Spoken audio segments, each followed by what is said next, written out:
In this video, I'll be showing you how to identify your nervous system protective addiction pattern, distinguish authentic communication from performance, and help you have more self-trust and confidence in your communication and in yourself when you're communicating with others.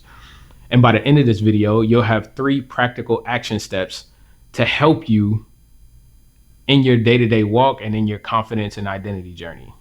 So let's start with the title of this video, which is called Resetting the Nervous System. Boom. Resetting the nervous system. So what does that mean? That means we're resetting our normal protection pattern. So we have an identity and we have our protection system. Our protection system is what we normally go to when our emotions are high. So let's just say we're in a fight, we're in an argument, and we get that feeling in our chest. We get that feeling in our gut. We get that feeling somewhere in our body that's letting us know, hey, it's time to protect. It's time to protect you. Like that feeling of anger or that feeling of anxiety or that feeling of whatever it may be. It's that feeling of, hey, we need to protect you. So your body needs to go into this mode, which is essentially the fight, flight, or freeze mode. Everybody knows fight, which is basically just that hypervigilance.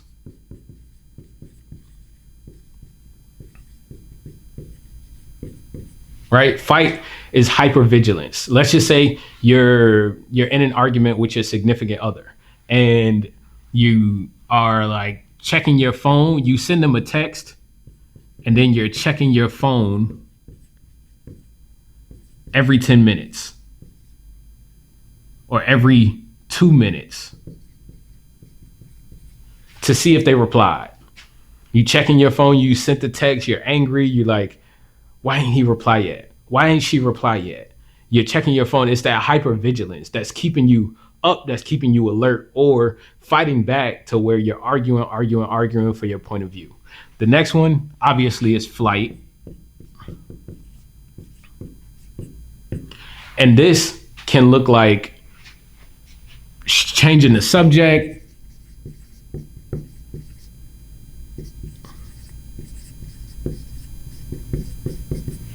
or just avoidance in general, or shutting down.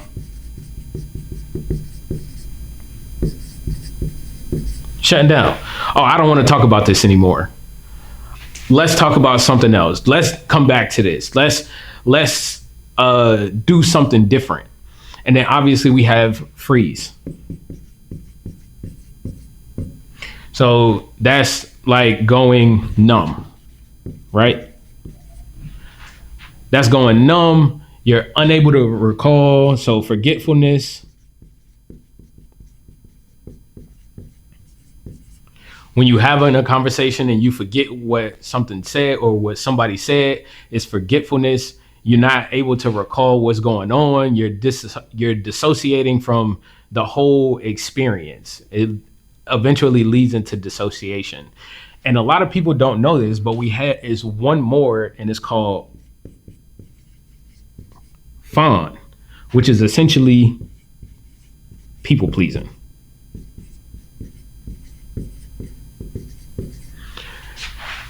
People pleasing. So saying yes to whatever it may be, despite feeling exhausted, putting everybody else's needs before yourself, everybody else's needs before yourself with no kind of rest in between or no kind of speaking up for yourself that you may not be capable to do it in that moment. Now, a lot of these are normal, but it gets unhealthy when it's to an extreme level. Everything gets unhealthy when it's to an extreme level. So if it's okay to have a disagreement, but when I'm fighting and nothing is getting resolved, then that fight system, that hypervigilance is when it gets unhealthy. When you two can't connect, right? The goal isn't to have your protection eradicated and just making decisions off your identity. The goal is to have your identity and your protection system working together with one another. That's the whole goal of having identity and having protection. So that essentially leads to having good boundaries. Now, when 93% of communication is nonverbal, and others, they see the inauthenticity even when we appear to be calm on the surface. So when all of this is happening in our nervous system, even though we appear calm on the surface, if 93% of our communication is nonverbal, then that means that people can see it. That means they can see your body language, your facial expressions, how you move. Like, people can immediately detect, they can feel that inauthenticity, right? And it comes down to communicating what the need is. Now, the pattern of what it is that you go through is, first, how to identify it is recognizing the pattern.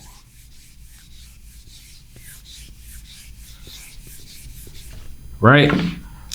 Recognizing the pattern. So, how do we recognize the pattern? Okay, first, we want to recognize the trigger, right? Whatever they said, whatever they did to set off that feeling inside your body, whatever struck a nerve, that's what's taking place inside your body. We want to recognize that trigger.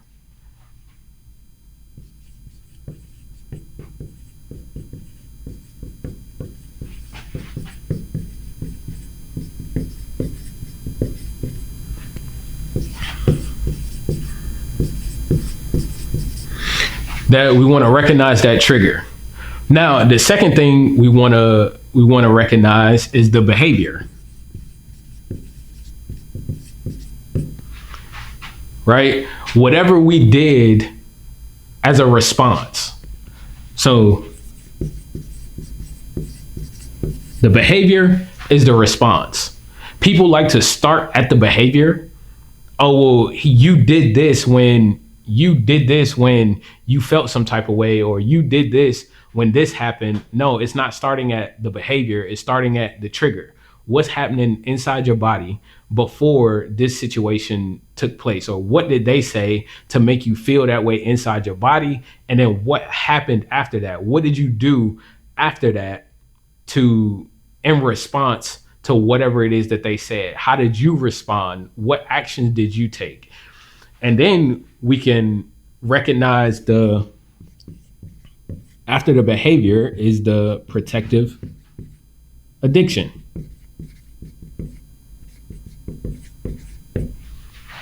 Right? So the protective addiction, which is one of the four patterns,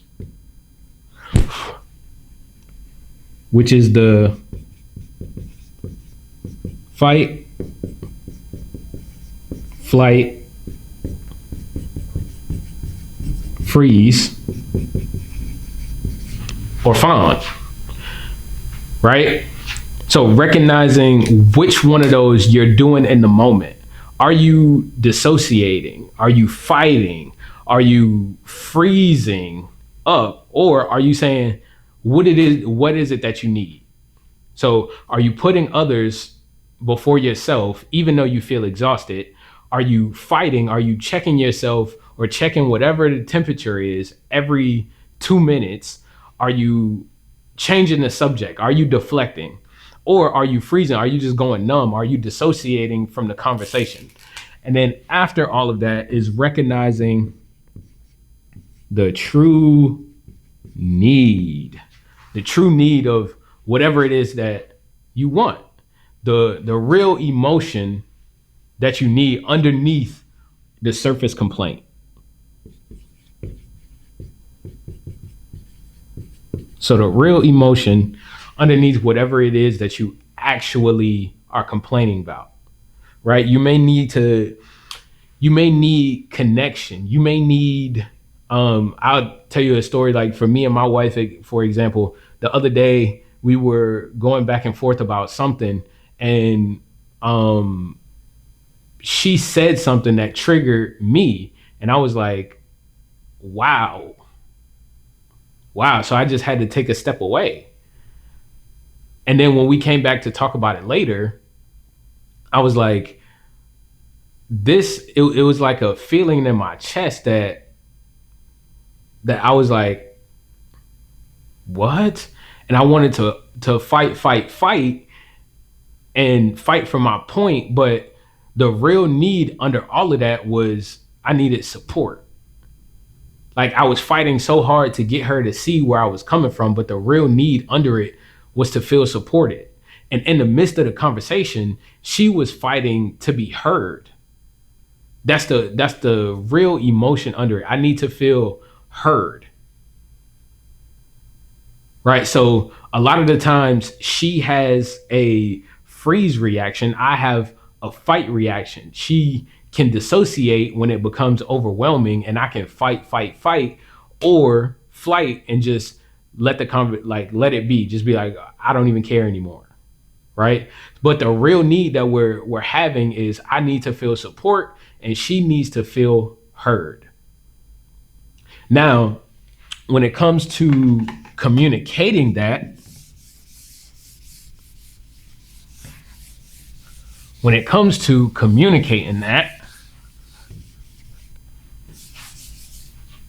using the word just is a sign of avoidance, of deeper vulnerability, right? Using the word, or like, I just need the dishes done. That's a sign of avoidance, because we're putting off what it is that we're actually needing, right? So if I'm like, I just need the dishes done, that's not what you need. It doesn't sound like that's what you need. What you need is the connection of feeling seen and being heard. That's what it is. It's not, I just need the dishes done. It's, I just need to know that we're on the same page. I just need to know that I'm seen about what it is that I feel. Right? Now, the action steps you can take for whenever it is that you go through these is recording yourself, right? Recording yourself and saying,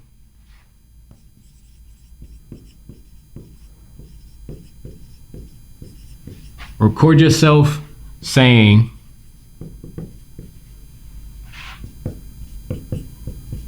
I'm fine, in 4 different ways, right? Record yourself saying, I'm fine, in 4 different ways. That's up to you, however you choose to do it. But recording yourself saying, I'm fine, in 4 different ways. And when you record it, I want you to cut off the sound and notice the nonverbal communication. Notice the nonverbal communication, right? And then I want you to cut the video off and notice the verbal communication. So the tone in your voice and the inflection and tone in your voice, right? So notice the non-verbal communication.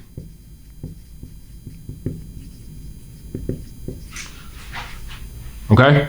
And then the second thing I want you to do is spend 10 minutes a day. I want you to spend 10 minutes a day observing and tracking your personal patterns.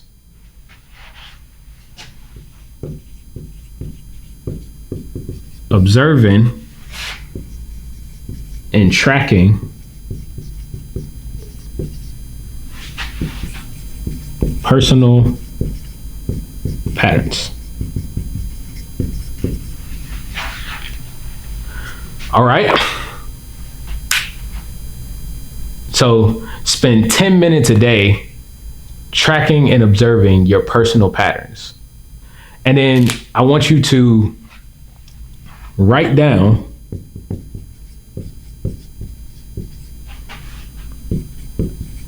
how you felt before whatever situation happened, before, during, and after everything happened. And then I want you to write down where you felt it at. Where you felt it in your body.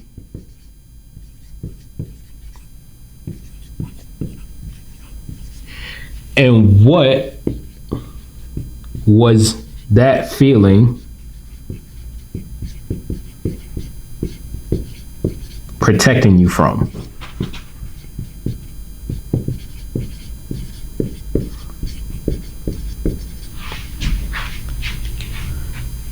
What was that feeling protecting you from? Where you felt it in your body, like your chest, your stomach, your head, your arms, your feet, wherever you felt it in your body. And then write down how you felt before, during, and after. Spend 10 minutes a day observing and tracking your personal patterns, and record yourself saying I'm fine in 4 different ways, and observe that nonverbal communication. And I hope this helps you guys. If you have any questions, feel free to DM me. Feel free to email me at chosen1coach@gmail.com or chosen1main@gmail.com. Feel free to reach out to me. I love you guys. I pray with you. I pray to you. I pray for you. Love, life, prosperity.